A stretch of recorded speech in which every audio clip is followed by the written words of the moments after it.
어느 미술품 경매장에 아주 낡고 보잘것없는 바이올린 하나가 경매에 붙여졌습니다. 형편없어 보이는 이 바이올린을 그 어떤 누구도 관심을 두지는 않았습니다. 그때 한 사람이 일어나더니 그 바이올린 가격을 1센트를 불렀습니다. 1센트는 아주 가장 작은 돈이죠. 그러자 많은 사람들이 폭소를 터뜨리며 그 1센트를 부른 그 사람에게 바이올린을 주라고 합니다. 경매에는 자 1센트보다 더 높은 가격에 살 사람 없습니까? 없다면 1센트를 부른 저 사람에게 이 바이올린을 넘기겠습니다 라고 말을 합니다. 그때 백발이 성성한 노인분이 앞으로 터벅터벅 걸어 나왔습니다. 잠깐만요. 잠시 제 연주를 들어보시고 경매를 하시지요. 이러면서 먼지가 가득 쌓여 있는 그 바이올린을 이제 툭툭 털고 줄을 조율하는가 싶더니 이제 그 바이올린을 연주하기 시작합니다. 그런데 그렇게 볼품없고 하찮아 보이던 그 바이올린에서 기가 막힌 소리가 흘러나오기 시작했습니다. 거기에 있던 사람들은 어느새 이 노인의 바이올린 소리에 매료되었고 연주가 끝나자 우레와 같은 박수가 쏟아져 나왔습니다. 이 바이올린은 다시 경매에 붙여졌습니다. 그런데 아까와는 다르게 여기저기서 비싼 값에 사겠다고 합니다. 결국 이 바이올린은 최고로 비싼 값에 팔렸다고 합니다. 그렇습니다. 아무리 형편없는 악기일지라도 누구 손에 들려있는가에 따라서 그 값어치는 달라집니다. 우리들도 마찬가지입니다. 내가 아무리 쓸모없고 형편없고 실력도 없고 배경도 없고 백이 없을지라도 그런 나일지라도 그런 내가 하나님 손에 붙들린다면 가장 가치 있고 위대한 그런 명품 인생으로 바뀔 수 있다는 것 여러분 명심하시기 바랍니다. 오늘 주신 본문의 배경을 살펴보면 이스라엘 백성들은 이제 바벨론의 포로로 끌려온 지 70년이 다 되어갑니다. 그런데 고향으로 돌아갈 기미는 보이지 않습니다. 아무리 생각하고 또 생각해봐도 하나님께서 죄짓고 하나님 마음을 아프게 했던 자기들을 하나님께서 버리신 것 같습니다. 그런 자기들을 포기하신 것만 같습니다. 이런 상황에서 하나님께서는 이사야 선지자를 통하여 오늘 본문의 내용을 이제 말씀해 주셨습니다. 정말로 하나님께서는 이스라엘 백성들을 버리셨을까요? 이스라엘 백성들을 포기하셨을까요? 오늘 본문을 통해서 하나님께서는 이스라엘 백성들의 정체성, 아이덴티티를 다시 한번 일깨워 주셨습니다. 하나님에게 이스라엘 백성들은 어떤 존재일까요? 아니, 우리는 하나님에게 어떤 존재일까요? 오늘 주신 본문을 살펴보면서 함께 은혜 나누기를 원합니다. 첫 번째로 우리는 하나님 것임을 명심해야 합니다. 본문 1절 말씀 보겠습니다. 야곱아, 너를 창조하신 여호와께서 지금 말씀하시느니라. 이스라엘아, 너를 지으신 이가 말씀하시느니라. 너는 두려워하지 말라. 내가 너를 구속하였고 내가 너를 지명하여 불렀나니 너는 내 것이라. 아멘. 자, 하나님께서 이스라엘 백성들을 부르시는데 뭐라고 부르시죠? 야곱아 라고 부르십니다. 이 야곱이 누구죠? 바로 이삭의 아들입니다. 야곱이라는 이름은 사기꾼, 거짓말하는 자라는 그런 뜻입니다. 이 야곱은 이름처럼 아버지를 속였고 그리고 삼촌까지도 속인 그야말로 나쁜 놈이었습니다. 그러다가 야복강에서 하나님을 만나서 씨름을 한 후에 이전과는 완전히 달라진 그런 사람으로 변화되었습니다. 자, 그런데 하나님께서는 이스라엘 백성들을 부르시면서 왜 이런 야곱이라고 부르셨을까요? 또한 하나님께서는 오늘 본문 1절 말씀 보니까 너는 두려워하지 말라라고 말씀하십니다.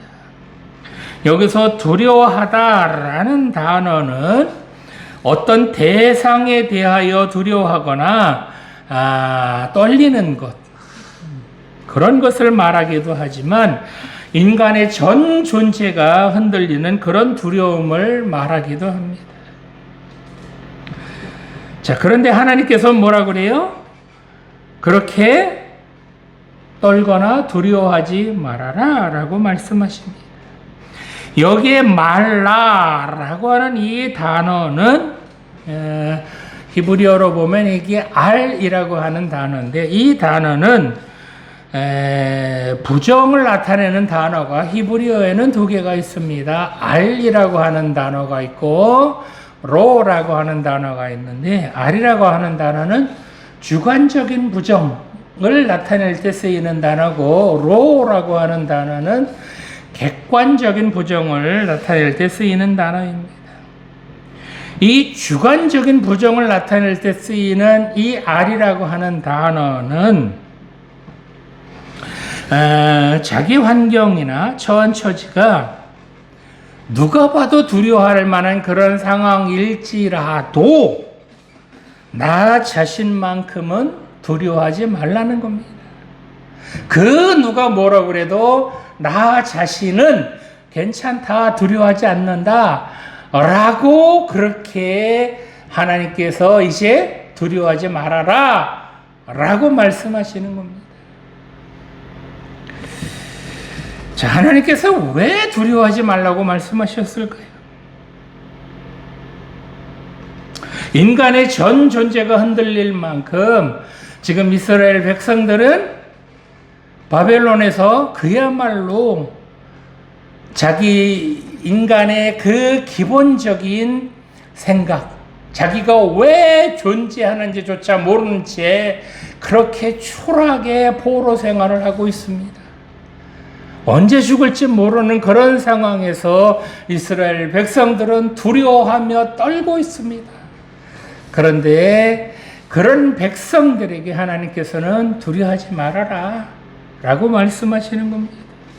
이렇게 하나님께서 두려워하지 말아라 라고 말씀하실 때는 인간이 두려워하는 대상이나 또는 염려하는 대상, 걱정하는 대상 또는 그런 대상들을 하나님께서 꺾어주시거나 제거해 주시기 때문에 그래서 두려워하지 말라고 말씀하시는 겁니다. 하나님께서 두려워할 만한 그런 대상들을 다 제거해 주시는데 뭘 두려워하겠습니까? 하나님께서 그 어떤 두려워할 만한 두려워할 만한 그런 대상이 있을지라도 그런 대상들을 하나님께서 이기지 못할 대상이 없잖아요. 두려워할 만한 대상들을 하나님께서 다 이겨주시고 다 제거해 주시는데 뭘 겁낼 필요가 있는 겁니다. 하나님께서 우리와 함께 하여 주시는데 뭘 두려워하느냐? 두려워할 필요가 있겠느냐라고 말씀하시는 겁니다. 그뿐만이 아닙니다. 오늘 말씀 보니까 하나님께서 내가 너를 구속하였다라고 말씀하셨습니다. 이 구속이라는 말은 노예 상태에 있는 사람, 그 사람이 어떻게 노예가 됐든지 노예 상태가 있는 사람을 가장 가까운 친족이나 가족이 그 값을 지불하고 그 사람을 노예에서 해방시켜 주는 것, 그것을 말합니다. 즉 하나님께서 내가 너를 구속하였다라는 이 말씀은 하나님께서 이스라엘 백성들을 가장 가까운 가족으로 여기셔서 그 값을 지불하시고 그들을 포로에서 구해내 주신다라고 말씀하시는 겁니다. 뿐만 아니라 내가 너를 지명하여 불렀다라고 말씀하십니다. 여기서 지명하여 불렀다라는 말씀은 콕 찍어서 말씀하셨다는 거잖아요. 콕 찍어서 그 사람 이름을 불러주셨다라는 것은 그 부른 사람, 즉 이스라엘 백성들은 특별한 백성이다라는 그런 말씀입니다. 그래서 콕 찍어서 불렀다는 겁니다. 이처럼 하나님께서는 두려워하지 말라라고 말씀하시면서 그들을 구속하시고 뿐만 아니라 지명하여 부르신 그 이유가 무엇일까요? 바로 이스라엘 민족은 그 누구 것도 아닌 바로 하나님의 백성이기 때문입니다. 너는 내 것이다 라고 하는 말씀을 히브리어로 보면 이게 동사가 없는 문장입니다. 그래서 이 동사가 없는 문장은 시간의 지배를 받지 않을 때 쓰이는 그런 문법입니다. 즉 여기서 너는 내 것이다 라는 말씀을 히브리어로 보면 이게 리아타라는 그런 문장입니다. 리아타. 이 리아타를 직역하면 사실은 너는 내 것이다 라는 것도 맞지만 더 아주 확실하게 직역을 한다면 너는 내 소유다 라는 그런 의미입니다. 그런데 이게 시제가 없는 문장이니까 어떤 의미예요? 과거에도 우리는 하나님의 소유였고 지금도 하나님의 소유이며 앞으로도 우리는 하나님의 소유라는 겁니다. 즉 어느 때는 하나님 것이었다가 마음에 들지 않으면 버리면 그런 의미가 아니라 마음에 들든지 안 들든지 우리는 언제나 하나님의 소유다라는 그런 말씀입니다. 자, 히브리어 한번 따라해 보겠습니다. 이게 리아타라고 해도 되는데 이게 사실은 문장이 도치가 된 거거든요. 아타가 너고요. 리가 소유라는 그런 의미입니다. 그래서 사실은 아타리 해도 돼요. 자, 히브리어 한번 따라해 볼까요? 아타리. 자, 따라해 보세요. 아타리. 리, 아타 똑같은 말이에요. 아타가 너는이고 리가 내 소유다 그런 말이에요. 그래서 너는 내 거다라는 그런 말입니다. 믿으시지요? 네. 또 하나님께서 이스라엘 백성들을 야곱이라고 부르셨는데 이렇게 부르신 이유는 과거의 잘못을 들추어내려는 것은 아닙니다. 행여 잘못이 있어도 부족한 것이 있을지라도 더 나아가서 하나님을 속였을지라도 지금 하나님께서는 그런 백성들에게 뭐라 그러는 거예요? 그럴지라도 너는 내 소유다, 내 거다 라고 말씀하시는 겁니다. 이렇게 이스라엘 백성들을 하나님께서 하나님의 소유된 백성으로 삼아주셨기 때문에 이 백성들이 물 가운데로 지날 때에도 강을 건널 때에도 물이 침몰하지 못하게 하나님께서 막아주시며 불 가운데로 지날 때에도 타지 아니할 것이다 라고 말씀하시는 겁니다. 자, 본문을 좀 더 깊이 보면 이게 왜 그러셨는지 이유가 나옵니다.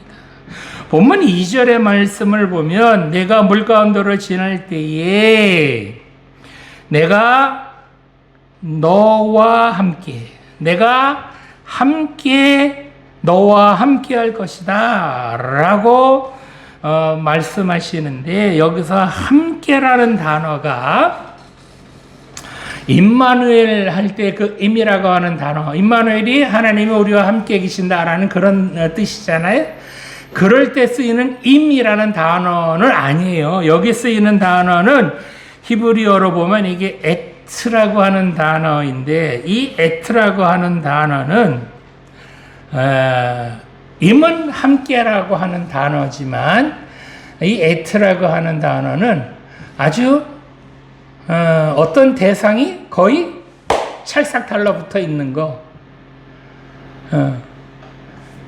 그래서 여기서 에트라고 하는 단어는 하나님께서 우리를 자신의 일부분과 같은 존재로 여겨주실 때에 이 에트라고 하는 단어를 쓰거든요.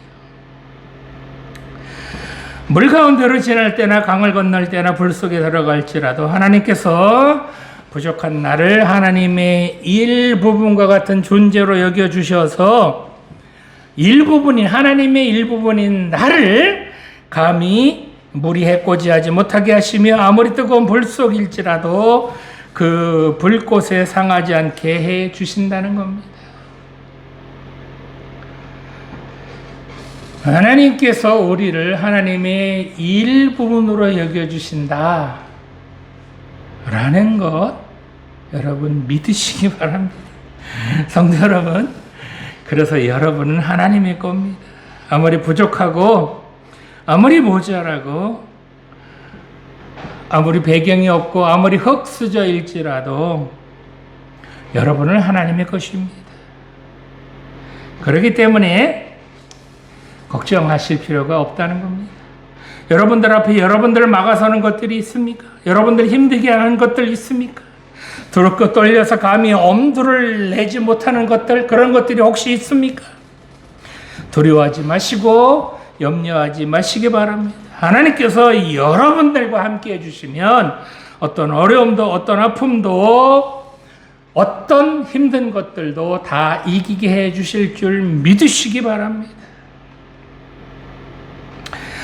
내 앞에 아무리 많은 장애물들이 가로막혀 있을지라도 하나님께서 그 장애물들을 능히 뛰어넘도록 해 주실 줄 믿으시기 바랍니다.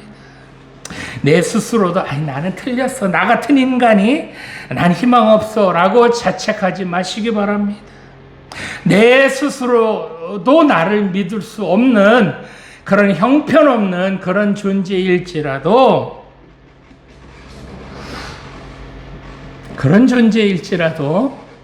여러분은 바로 하나님 것이라는 것, 하나님의 일부분이라는 것, 하나님께서 여러분들을 하나님의 일부분으로 여겨주신다는 것 믿으시기 바랍니다. 하나님은 여러분을 단 한순간도 포기하신 적이 없으십니다. 여러분들은 하나님을 놓고 하나님을 떠난 적이 많으셨을지라도 그런 여러분을 하나님께서는 단 한순간도 놓지 않으셨다는 것 여러분 잊지 마시기 바랍니다. 그렇기 때문에 세상 붙들지 마시고 하나님 붙들고 살아가시기 바랍니다. 그러면 하나님께서 어떤 어려움과 어떤 역경도 이겨내게 해 주시어서, 그래서 이 시대에 꼭 필요한 하나님의 일꾼으로 여러분들을 사용해 주실 줄 믿으시기 바랍니다. 자, 두 번째로 우리는 바로 하나님의 보배롭고 존귀한 자들이라는 겁니다. 본문 4절 말씀 보겠습니다. 내가 내 눈에 보배롭고 존귀하며 내가 너를 사랑하였은즉 내가 내 대신 사람들을 내어주며 백성들이 내 생명을 대신하리니. 아멘. 자, 본문 3절 말씀을 보면 나는 여호와 네 하나님이요 이스라엘의 거룩한 이요 네 구원자입니다. 이렇게 말씀하셨습니다. 즉 이스라엘을 구원하실 분은 오로지 하나님 한 분뿐이다. 그러니 뭐 하라는 거예요? 다른 신, 다른 것들 섬기지 말라는 말씀입니다. 바벨론의 어떤 신보다도 애굽의 어떤 신보다도 감히 비교할 수 없는 이스라엘 백성들을 구원할 분은 오로지 하나님 한 분뿐이다라는 것을 명심하라는 겁니다. 이런 하나님께서 애굽을 속량물로 구스와 스바를 이스라엘 대신하여 주셨다라고 말씀합니다. 여기서 속량물이라는 단어는 죄를 지은 사람이 죄를 용서받기 위하여 그 사람을 대신해서 드리는 짐승, 대신 잡아 드리는 짐승, 그런 의미입니다. 하나님 앞에 죄를 지은 자는 반드시 그 죄값을 치러야 하죠. 이스라엘 백성들은 하나님 앞에 너무너무나도 많은 죄를 지었습니다. 이스라엘 백성들은 하나님을 떠나서 우상을 섬기고 하나님 말씀대로 살지 않았습니다. 그래서 그 죄값은 반드시 치러야 합니다. 그런데 오늘 말씀 보니까 하나님께서는 이렇게 죄를 지은 이스라엘 백성들, 그 백성들에게 죄값을 치르게 하려는 것이 아니라 애굽이나 또는 구스와 스바, 그 사람들로 하여금 이스라엘의 백성들이 지은 죄, 그 죄를 그 사람들이 대신 치르게 한다라고 말씀하시는 겁니다. 이렇게 하시는 이유가 뭐라고요? 이스라엘 백성들이 죄를 지었지만 그 죄값을 이스라엘 백성들에게 묻지 않고 애굽이나 구스와 스바를 이스라엘 백성들의 죄를 대신해서 그 사람들이 죄값을 치르게 하는 이유는 단 한 가지, 바로 본문 4절 말씀 보니까 뭐라고 그래요? 내 눈에 보배롭고 존귀하며 내가 너를 사랑하였은즉 이라고 말씀하셨습니다. 하나님께서는 이스라엘 백성들을 너무너무 사랑하시기 때문에 차마 이스라엘 백성들에게 죄값을 물으실 수는 없다는 겁니다. 죄값을 묻는다는 것은 뭐죠? 바로 죄를 지으면 뭐예요? 죽어야 되죠. 그 죄 지은 사람은 죽어야 됩니다. 즉 하나님께서 죄 지은 이스라엘 백성들을 다 죽여야 되는데 그 이스라엘 백성들을 대신해서 애굽 사람들, 구스와 스바 사람들을, 이스라엘 백성들을 대신해서 그 죄값을 치르게 한다는 겁니다. 왜요? 이스라엘 백성들을 사랑하시기 때문에. 아니, 죄를 지어도 한두 개를 지었어야죠.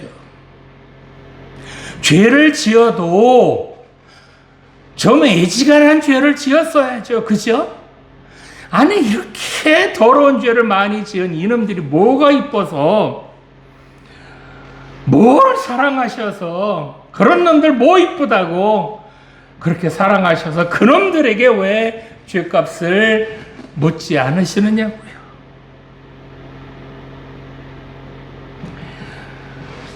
여기 4절에 보면 보배롭다라는 단어는 가장 값지게 여기는 것, 그것을 말하며 존귀하다라는 뜻은 영광이라고 번역할 수 있습니다.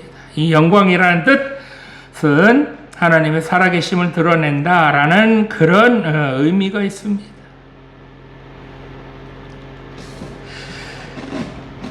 우리가 다른 사람의 눈에 형편없고 흙수저 같아 보일지라도, 그런 우리일지라도 하나님께서만큼은 우리를 보배롭고 존귀하게 여겨 주신다는 것 여러분 잊지 마시기 바랍니다. 내 스스로도 형편없어 보일지라도 내 스스로 생각해도 나는 형편없어, 나는 틀렸어, 아니 나는 흙수저야, 내가 뭘 할 수 있어 라고 스스로 자책할지 몰라도 하나님께서는 나를 보배롭고 존귀하게 여겨주시며 더 나아가서 다른 사람들을 바꿔주실 망정, 다른 사람들을 통해서 그 사람들이 내 죄값을 치르게 할 망정 여러분들을 사랑해 주신다는 겁니다.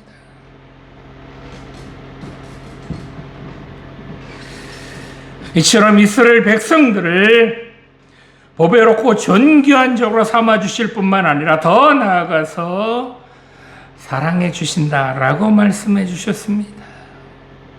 즉 우리는 하나님께서 사랑해 주시는 보배롭고 존귀한 자들이며 누구보다도 하나님께서 사랑하는 백성들이기 때문에 차라리 다른 민족들, 다른 나라들을 내어줄 망정 사랑하는 우리는 내어줄 수 없다라고 지금 말씀하시는 겁니다. 다른 것은 다 내어줄지라도 사랑하는 우리만큼은 절대로 내어줄 수 없다라고 하나님께서 말씀하시는 겁니다. 성도 여러분, 하나님께서는 여러분을 이처럼 이만큼 사랑하고 계십니다. 차라리 다른 민족들 내어주고 다른 나라들을 통째로 내어줄 망정 보배롭고 존귀한 여러분들을 내어주실 수 없다라고 말씀하십니다. 아니 그 어떤 것으로도 사랑하는 여러분들을 바꾸실 수는 없다라고 말씀하시는 겁니다. 이만큼 여러분들이 하나님에게는 값진 존재라는 겁니다.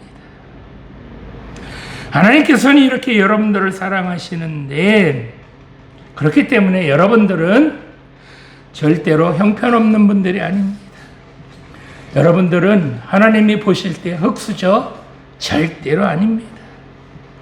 그 무엇과도 바꿀 수 없고 그 어떤 것과도 바꿀 수 없는 가장 존귀하고 보배로운 하나님의 자녀들이 바로 여러분이라는 것 잊지 마시기 바랍니다. 이렇게 하나님께서 아끼시는 가장 소중한 존재가 바로 여러분 한 사람 한 사람들이라는 것 잊지 마시기 바랍니다. 자, 마지막으로 우리는 하나님의 영광을 위하여 창조되었다라는 것 잊지 마시기 바랍니다. 본문 7절 말씀 보겠습니다. 내 이름으로 불려지는 모든 자 곧 내가 내 영광을 위하여 창조한 자를 오게 하라.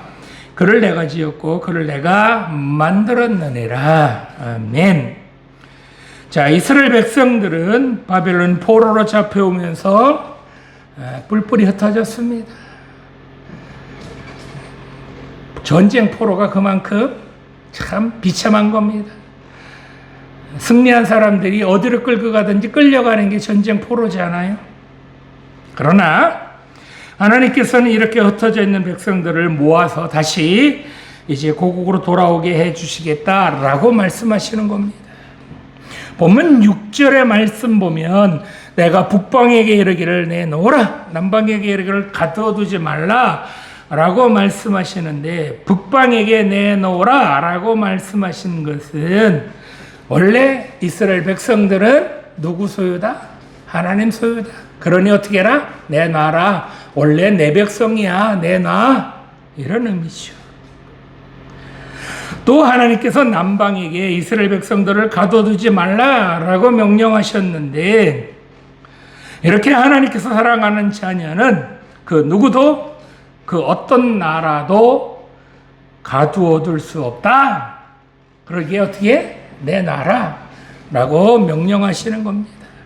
이렇게 사방에 흩어져 있던 백성들을 모아서 이제 고국으로 돌아가게 해 주신다라고 이제 말씀하시는 겁니다. 자, 그러면 이렇게 백성들을 고국으로 돌아가게 해 주시는 이유, 그 이유가 무엇일까요? 바로 이 백성들을 하나님의 영광을 나타낼 자들이기 때문에 이제 고국으로 돌아가게 해주신다는 겁니다. 이 영광이라는 단어가 4절에 나왔던 단어죠. 바로 하나님의 살아계심을 드러내도록 하나님의 영광을 드러내기 위하여 이 백성들을 지으셨다는 겁니다.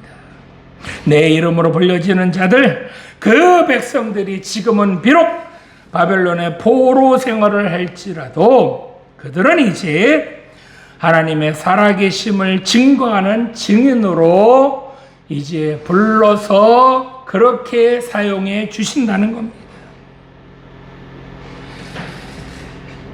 하나님께서는 그동안 너무너무나도 이스라엘 백성들을 사랑하셨는데 이스라엘 백성들은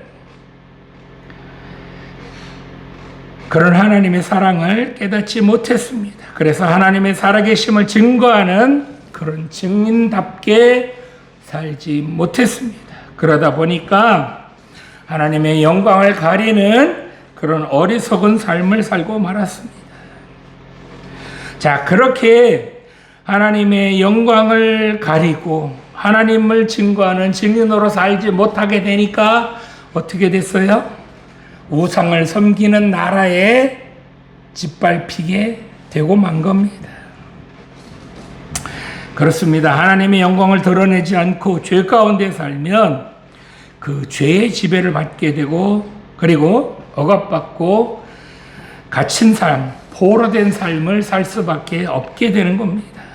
이렇게 하나님께서는 우리를 죄 가운데 살면서 죄의 지배를 받아라.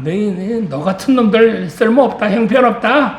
그러니 죄 가운데 살아라. 라고 우리를 지으신 것은 절대로 아닙니다. 하나님께서 우리를 창조하신 목적은 하나님의 영광, 즉 하나님의 살아계심을 드러내라고 우리를 지으셨다는 겁니다. 그래서 우리는 비록 부족하고 힘이 없을지라도 하나님이 살아계심을 증거하는 그런 증인으로 살아야 하는 것은 당연합니다. 이렇게 하나님의 살아계심을 증거하는 그런 증인으로 살려면 반드시 기억해야 되는 한 가지가 있는데 그게 뭐냐? 오늘 본문 1절에 나오는 것처럼 너는 내 것이다. 너는 내 소유다. 라는 이 말씀을 기억해야 된다는 겁니다. 우리는 너나 할 것 없이 하나님의 소유된 백성입니다. 하나님께서 내 것이다 라고 말씀하시는 것, 너는 내 거다 라고 말씀하시는 것은 우리의 모든 것을 책임져 주시겠다라는 그런 말씀입니다. 하나님의 소유인데, 하나님 건데 하나님께서 책임지시는 건 당연하잖아요. 그러니 어떻게 하라는 거예요? 너는 내 것이다, 내 소유다 라고 말씀하시는 것은 너는 걱정하지 말아라, 염려하지 말아라, 두려워하지 말아라 라고 말씀하시는 겁니다. 오늘 예배 드리시는 성도 여러분, 여러분들이 하나님 것임을 믿으십니까? 그렇다면 하나님께서 여러분의 모든 것까지도 하나님께서 책임져 주실 것을 믿으시기 바랍니다. 그렇습니다. 하나님께서 우리를 지으신 목적, 우리를 만드신 목적이 바로 하나님의 살아계심을 증거하는 그런 증인으로 우리를 세워주신 줄 믿으시기 바랍니다. 하나님의 살아계심을 증거하는 그런 증인들로 우리를 세워주셨는데 그런 우리들을 망하게 두실 리가 있겠습니까? 그런 우리들을 흙수저로 엉망진창 죄 가운데 살게 두시겠느냐고요. 나를 통하여 하나님의 살아계심을 증거하도록 그렇게 우리를 만드셨고 우리를 지으셨는데 다른 사람들에게 비웃음거리가 되게 그렇게 하실 리가 있겠느냐고요. 이처럼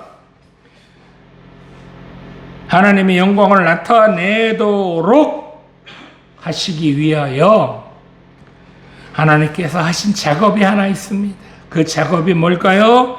바로 죄인인 우리를 대신해서 예수님께서 우리 죄를 대신해서 대속 죄물이 되셨습니다.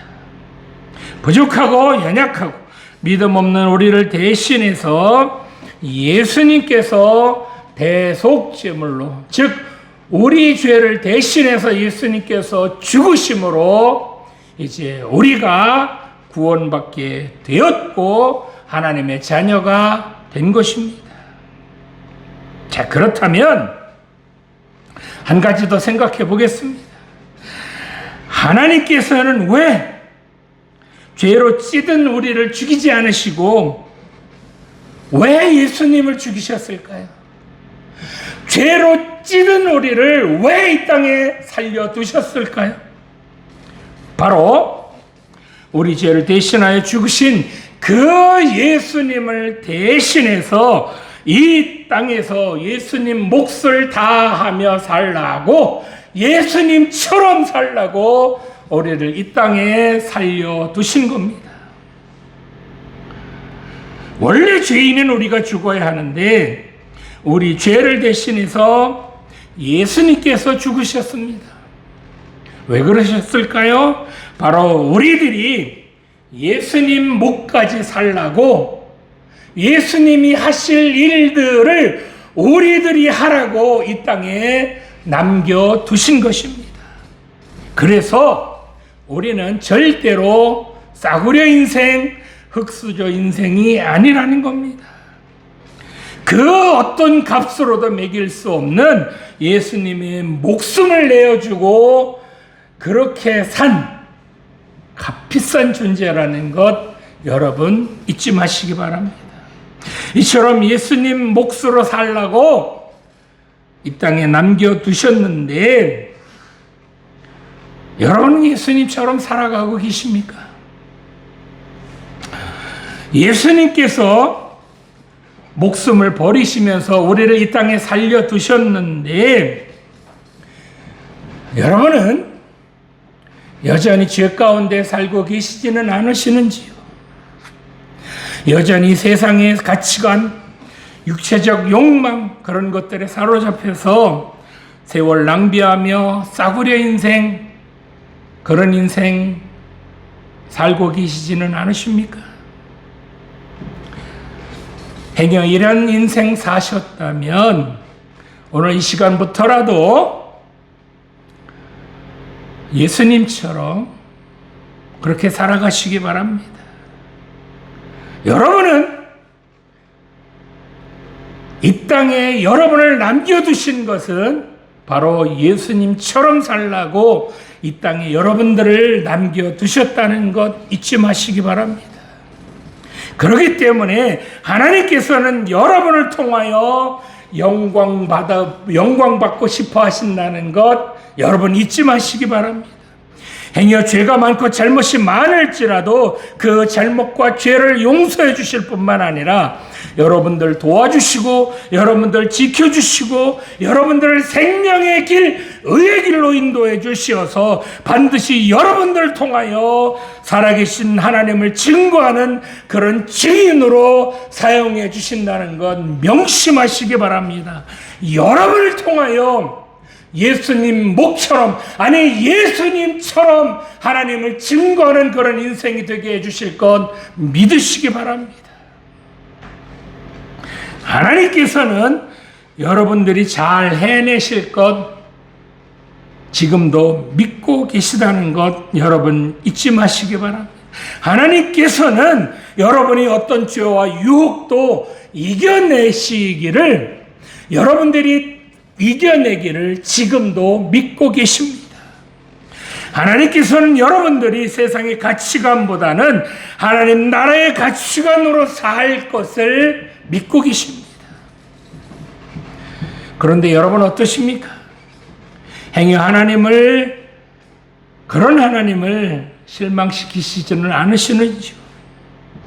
하나님께서 여러분을 믿고 여러분을 통하여 아니 예수님을 죽이시고 여러분을 살려두심으로 여러분을 통하여 영광 받으시려고 그렇게 여러분 살려두셨는데 그런 여러분을 통하여 정말 멋진 그런 인생으로 그렇게 살게 해 주실 것 여러분 믿으시기 바랍니다. 그러니 어떻게 살아야 돼요? 세상 가치관에 휩쓸려서 죄가 되는 줄 알면서도 하나님 마음은 아프게 하는지 알면서도 그런 것 따라 하시겠습니까?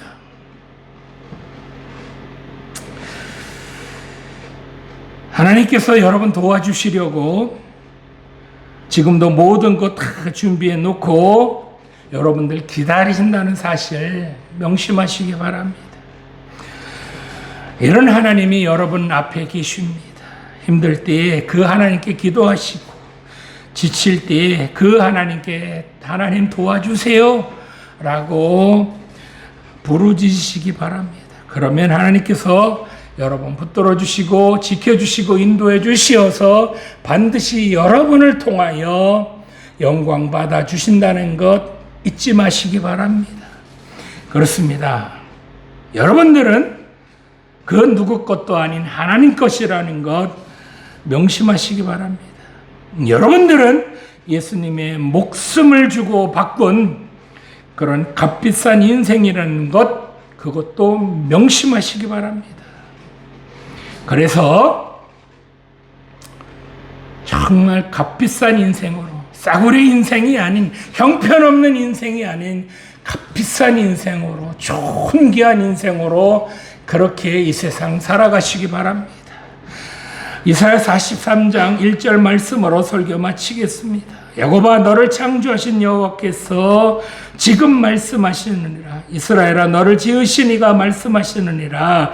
너는 두려워하지 말라. 내가 너를 구속하였고 내가 너를 지명하여 불렀나니 너는 내 것이라. 아멘. 기도 드리시겠습니다. 살아계신 하나님 아버지, 부족하고 죄 많은 저희들 하나님 것으로 삼아주시니 감사드립니다. 또한 우리들을 보배롭고 존귀한 자들로 그렇게 인정해 주시니 또한 감사드립니다. 또한 하나님께서 우리들을 하나님의 살아계심을 증거하는 증인으로 세워주시니 또한 감사드립니다. 이제 우리는 혼자가 아니라 하나님께서 늘 우리와 함께하여 주신다는 것 깨닫고 살아가게 하여 주시옵소서. 이제 남은 생애를 하나님의 살아계심을 증거하는 그런 증인으로 살아가도록 우리를 인도해 주시고 지켜 주시옵소서. 감사드리며 예수님 이름으로 기도드립니다. 아멘.